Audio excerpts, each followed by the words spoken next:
I'm back. Now I'm going to go over loading a stainless steel reel with medium format film. In this case, I've already detached the film from its paper backing. I've left the masking tape on at this end, so this is kind of the trailing edge as you remove the paper backing off. I'm not playing with this much inside the retaining bag. Now the key thing is a couple key things about the stainless steel reel.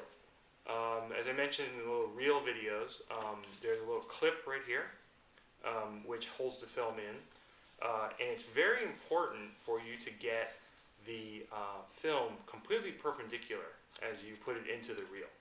Now you notice it's bending a little bit. That's perfectly normal. It's not going to go in. The width here is not exactly the width of the film. It's bent a little bit. That helps it kind of curl into the reel. A lot of people have trouble with this, so I'm going to try to show you my technique of helping to kind of bend. I basically bend the film into place. So okay, so the first thing you want to do, and you're doing this in the dark, so get your thumb on that little spring there. Again, I'm using the masking tape end because it gives me a little more kind of rigidity there. I'm going to go ahead and put it in place. And the reality is right now, I'm not sure if it's straight, to be perfectly honest. Okay, so now I get it out, give a little bit of length right here. What I'm going to do is I'm going to spread my arms outward. My left finger is going to go here on the film. This lets me track how it goes. My right hand is going to pinch in the sides just a little bit. Okay, now remember again, the reel is not the exact width of this film, so pinching it in kind of helps it get in place. So what I do is I take my arms and I just bring them in. Do it again, spread out my arms, bring them in.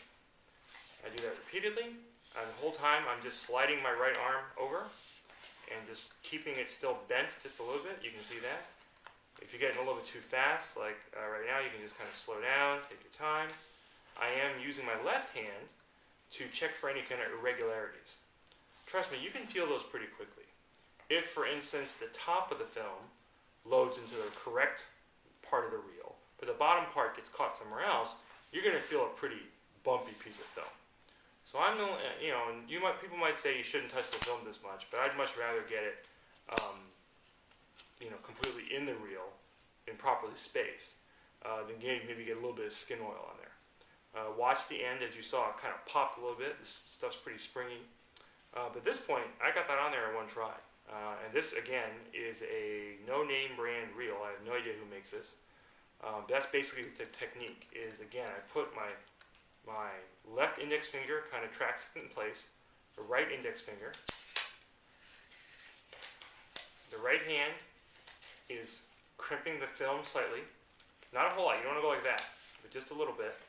And as I'm doing it, take my elbows out and I just bring them in. And that motion kind of just naturally brings everything together. And that's actually the key part of loading it.